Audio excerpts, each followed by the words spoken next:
আসসালামু আলাইকুম।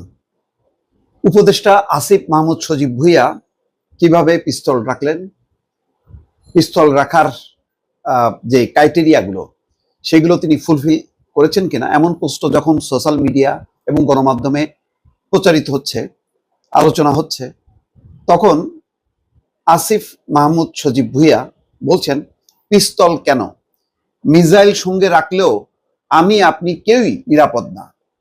তাহলে এই সরকার কি ব্যর্থ জনগণকে নিরাপত্তা দিতে? জনগণকে নিরাপদে রাখতে সরকার কি ব্যর্থ হয়েছে? সেই পাল্টা প্রশ্ন কিন্তু উঠতেই পারে।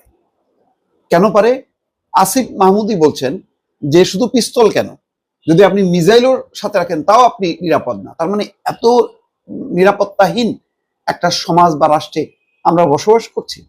তাহলে এর প্রেক্ষিতে কি করা উচিত? প্রত্যেকেই কি তাহলে এক পিস্তল রাখবে অথবা মিসাইল সাথে রাখবে?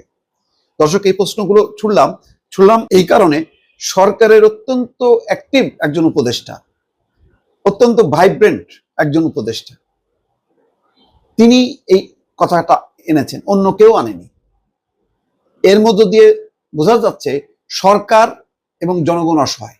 সরকার জনগণকে নিরাপত্তা দিতে সম্পূর্ণ ব্যর্থ হয়েছে। যখন ব্যর্থ হয় তখন কিন্তু এই কথাগুলো বলে। যেমন ধরেন, এই কথাগুলি কারা বলে? যারা সরকারের বাইরে থাকে, যারা অপোজিশনে থাকে, তারা বলে যে এই সরকার নিরাপত্তা দিতে ব্যর্থ হয়েছে। এটা তো সবাই বলছে।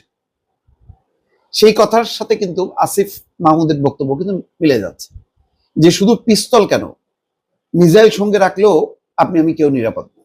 তার মানে আসিফ মাহমুদ সজীব ভুঁইয়া তার পিস্তল রাখার যৌক্তিকতা তুলে ধরতে যে কিন্তু এই কথাগুলি বললেন, যেটা একেবারে সরাসরি সরকারের বিপক্ষে চলে গেল।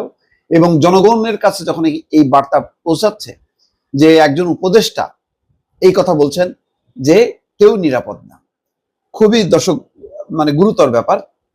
বলছেন যে গতকালের ঘটনায় এটা বুঝতে পারলাম যে পিস্তল কেন, মিসাইল সঙ্গে রাখলেও আপনি আমি কেউ নিরাপদ নয়। ব্যাগে পিস্তলের ম্যাগাজিন নিয়ে ঢাকার শাহজালাল আন্তর্জাতিক বিমানবন্দরে যাওয়ার ঘটনাটি প্রকাশ্যে আসার পর সোমবার বিকেলে তার নিজস্ব ফেসবুক আইডিতে একটি পোস্টে এই কথা তিনি বলছেন। 23 লাখ ফলোয়ারের এই ফেসবুক আইডিটি যদিও সেটা ভেরিফাইড নয়, তবে উপদেষ্টা আসিফ মাহমুদ তার অফিসিয়াল ফেসবুক পেজের বাইরেও বিভিন্ন বিষয় নিয়ে এই ফেসবুক আইডিতে নিয়মিত স্ট্যাটাস এবং ব্যক্তিগত বিভিন্ন তথ্য শেয়ার করে থাকেন।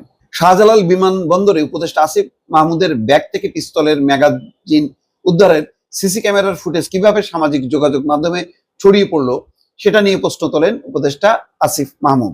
তিনি লেখেন, যেভাবে মুহূর্তের মধ্যে দেশের প্রধান ইন্টারন্যাশনাল এয়ারপোর্টের সিসিটিভির ফুটেজ এজেন্সির মাধ্যমে বিদেশে অবস্থানরত কারো হাতে পৌঁছে গেল, তা রীতিমতো ভয়ঙ্কর। ওইটা ভয়ঙ্কর হয়ে গেল, কিন্তু ম্যাগাজিন থাকাটা ভয়ঙ্কর একটা বিষয় না। এরা চাইলে যে কোনো দেশি বা বিদেশি সন্ত্রাসী গোষ্ঠী, গুপ্ত হত্যাকারী কিংবা বিদেশি গোয়েন্দা সংস্থার কাছে আমাদের real time location, schedule, sensitive information সহ অর্থ কিংবা স্বার্থের বিনিময়ে যে কোনো কিছু পাচার করে দিতে পারে। তা সেটাও তো দায়িত্ব সরকারেরই, এই ধরনের নিরাপত্তা যাতে নিশ্চিত হয়, যে কোনো তথ্য বাইরে যাবে না। তিনি প্রশ্ন তোলেন, আমি সরকারে আছি, আমার সাথেই যদি এমন ঘটনা ঘটতে পারে তাহলে সাধারণ নাগরিকদের জন্য পরিস্থিতি কতটা ভয়াবহ হতে পারে তা সহজেই বোঝা যায়। এই তথ্য সন্ত্রাসীদের শাস্তি বাকি। দেখ, আর একটা অ্যাঙ্গেলে বলছে, কেন ফাঁস হলো এটা তার প্রশ্ন, কিন্তু বলছেন যে তার সঙ্গে যদি এটা হইতে পারে তাহলে সাধারণ নাগরিক, তাহলে তাদেরই বোঝা উচিত যে সাধারণ নাগরিকরা কি পরিমাণ নিরাপত্তাহীনতার মধ্যে আছে। যাদের দায়িত্ব শত্রুর উপর নজরদারি করে আমাদের জাতীয় নিরাপত্তা নিশ্চিত করা, তারা এখন নিজেদের সব শক্তি এবং জনগণের অর্থ ব্যয় করছে দেশের নাগরিকদের উপর নজরদারিতে, টার্গেটেড চরিত্র হননে। লেজিট কিছু না পেয়ে উদ্ভট এবং হাস্যকর বিষয় নিয়ে আক্রমণ করছে। দুর্ভাগ্যজনকভাবে গণঅভ্যুত্থানের কিছু তথাকথিত অংশীজন এবং হাসিনা পুত্রের বক্তব্যে এখন আর কোনো পার্থক্য থাকছে না। এই ফেসবুক পোস্টের শেষে তিনি লেখেন, তবে আসার কথা হলো বাংলাদেশের জনগণ এখন পূর্বের যে কোনো সময় থেকে অনেক বেশি সচেতন।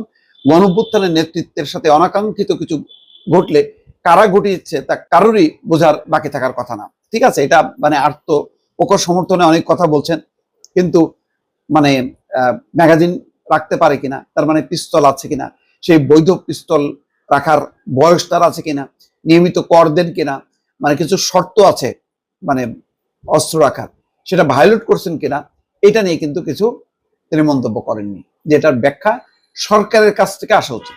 সরকারের কোনো বক্তব্য নেই কেন? এত বড় ঘটনা, যেটা মানে উপদেষ্টা নিজে বলছেন, বিভিন্ন জন এই প্রশ্ন তুলছেন, সেখানে সরকার কিন্তু একেবারেই নিশ্চুপ। দর্শক ভালো থাকবেন, আল্লাহ হাফেজ।